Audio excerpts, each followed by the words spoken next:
Assalamualaikum dan selamat sejahtera. Hari ini kami akan menerangkan tentang keselamatan kebakaran. Berikut adalah pembentang untuk menerangkan tentang keselamatan kebakaran.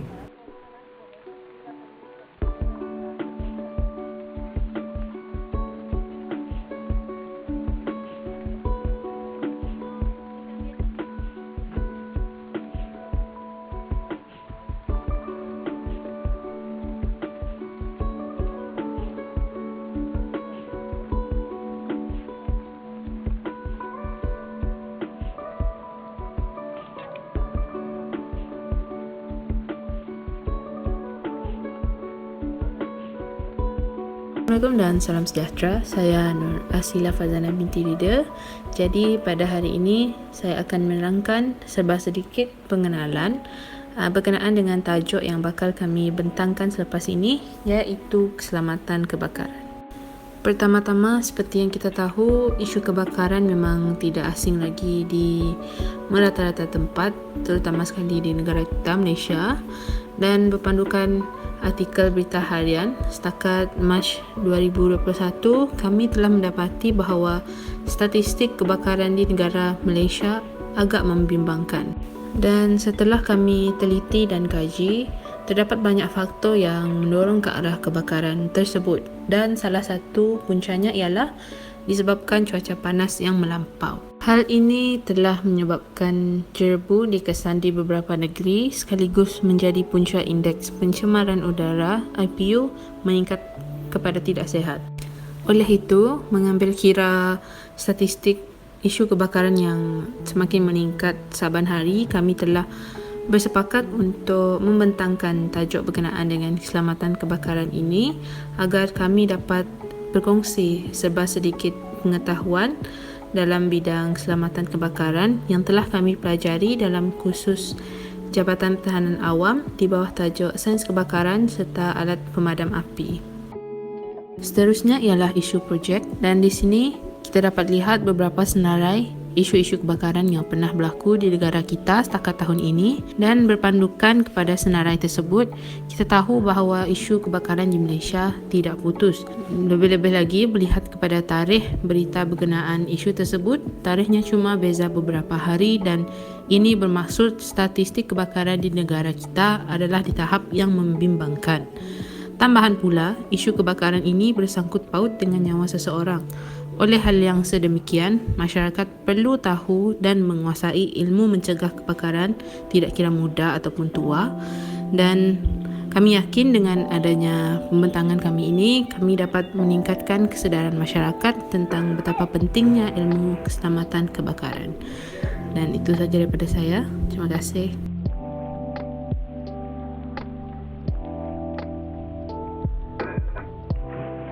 Assalamualaikum semua, saya Nur Alibah akan menerangkan intipati yang terkandung dalam konteks objektif projek Sulam Keselamatan Kebakaran. Objektif utama projek ini adalah persiapan sebelum kebakaran. Dalam projek ini, kami sangat menyarankan persediaan awal dilakukan oleh semua golongan masyarakat di rumah masing-masing seperti menyediakan alat pemadam api. Antara impaknya adalah jika kebakaran berlaku di rumah, alat api ini mampu mengurangkan penyebaran api daripada meluas dan juga mampu melindungi nyawa daripada terkesan akibat kebakaran. Seterusnya adalah kaedah ketika terperangkap dalam kebakaran. Perkara utama yang perlu dilakukan adalah jangan panik. Panik yang terlalu tinggi akan menyebabkan diri boleh bertindak dari luar kawalan dan dikhawatiri mampu menimbulkan situasi yang lebih serius. Selain dari dua objektif itu, menyedarkan masyarakat juga merupakan objektif dalam projek ini. Masyarakat dinasihatkan agar tidak mengambil sebarang pergerakan jika tidak mempunyai ilmu yang meluas tentang cara menyelamatkan mangsa yang terkandas. Jika seseorang itu tidak mempunyai pengetahuan yang jelas mengenai cara menyelamat, sewajarnya tidak perlu mengambil sebarang risiko tetapi teruslah menghubungi pihak berkuasa yang bertanggungjawab menyelamatkannya.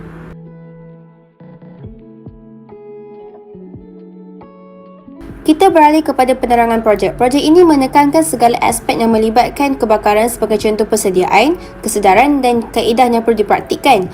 Langkah mencegah juga diberikan penerangan yang terperinci dalam projek ini agar dapat membantu masyarakat mengetahui dugaan dengan lebih terperinci mengenainya. Pendek kata, projek ini adalah penting sebagai pengetahuan am kepada masyarakat jika berlaku kebakaran. Itu adalah penerangan projek Sulam kami. Terima kasih.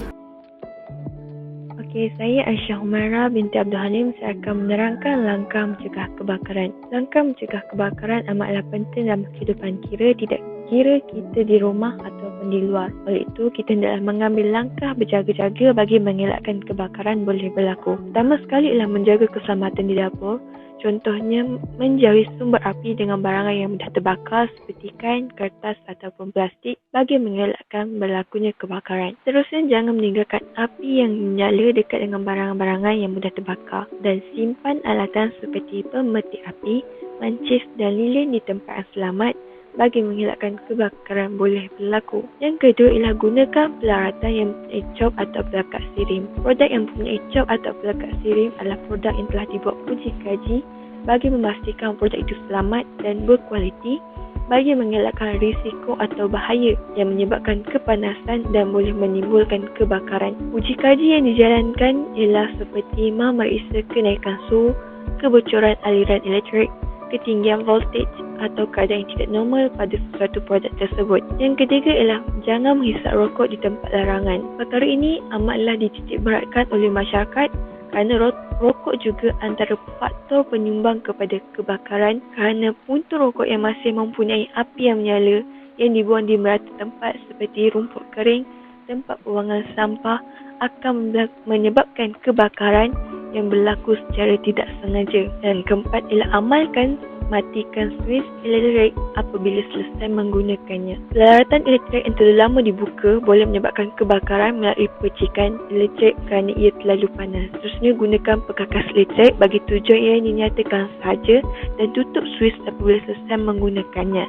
Dan ia perlu diselenggara atau dibaiki oleh seseorang yang bertauliah sahaja apabila berlaku kerosakan. Terusnya ialah simpan bahan cecair yang mudah terbakar di tempat yang sesuai. Contohnya, simpan semua bekas atau tin bertekanan tinggi yang mempunyai aerosol seperti penyembur minyak wangi, penyembur rambut, penyembur racun serangga dan sebagainya daripada punca api atau terdedah di tempat suhu yang tinggi. Ini kerana gas yang terdapat dalam bekas atau tin boleh mengembang dengan pantas dan boleh meletup dengan pantas. Seterusnya, ibu bapa hendaklah memantau anak-anak bagi memastikan anak-anak tidak bermain api. Perkara sebegini kerap berlaku kebakaran apabila disebabkan kecewaan ibu bapa yang tidak memerhatikan anak-anak ketika bermain. Ibu bapa amatlah memainkan peranan yang penting bagi memastikan keselamatan mereka terjamin. Ibu bapa perlu juga memberitahu anak-anak tentang keburukan kebakaran kepada anak-anak agar mereka mendapat kesedaran dan ilmu pengetahuan tentang kebakaran yang boleh membawa padah kepada mereka.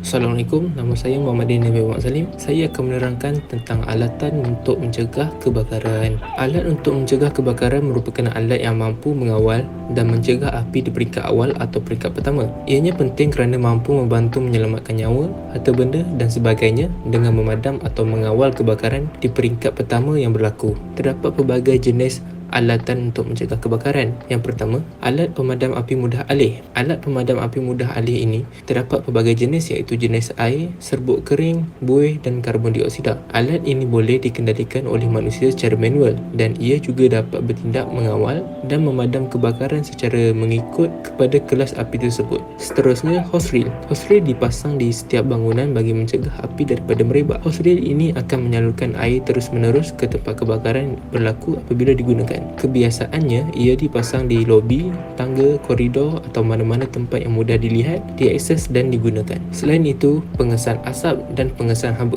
Pengesan asap dan pengesan haba juga merupakan alatan untuk mencegah kebakaran. Pengesan ini akan mengesan sekiranya terdapat asap atau peningkatan haba di dalam sebuah bangunan. Pengesan ini akan memberi amaran sekiranya pengesan asap atau haba yang meningkat di sebuah bangunan. Pengesan ini seringkali dipasang di siling bangunan. Yang terakhir, sprinkler. Sprinkler ialah sistem yang digunakan untuk memadam api. Ianya akan aktif secara automatik tanpa bantuan manusia sekiranya berlaku kebakaran. Apabila ianya aktif, ia akan mengeluarkan air bagi memadam atau mengawal kebakaran. Sistem ini mampu untuk mengesan, mengawal dan juga memadam api dengan baik. Kita pergi kepada pembentang seterusnya.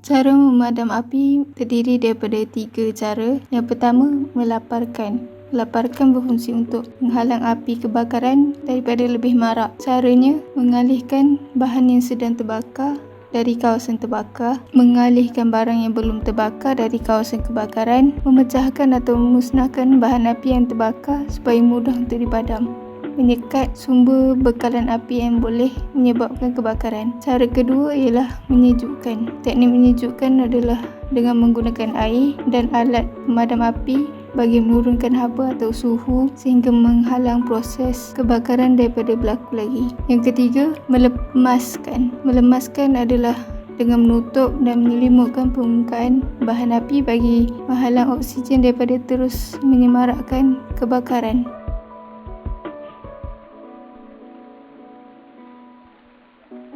Assalamualaikum warahmatullahi wabarakatuh. Nama saya Siti Nurhawal binti Zamzuri. Untuk kesimpulannya, jika berlakunya kebakaran, kita haruslah bertindak dengan segera untuk menyelamatkan diri bagi mengelakkan situasi yang lebih teruk dan mengurangkan risiko berlakunya insiden yang tidak diingini. Masyarakat perlu ada kesedaran tentang bahayanya kebakaran. Seperti yang kita lihat, latihan padam kebakaran telah diterapkan dalam kalangan pelajar sejak di bangku sekolah lagi. Hal ini dapat dipraktikkan jika berlaku kebakaran ringan di rumah. Projek sulam ini telah memberi peluang kepada pelajar untuk turut serta memberi kesedaran kepada orang awam tentang keselamatan kebakaran. Dengan ini, semakin ramai dan bertambahlah ilmu mereka serta mereka dapat juga melakukan langkah-langkah pencegahan kebakaran. Sekian, terima kasih.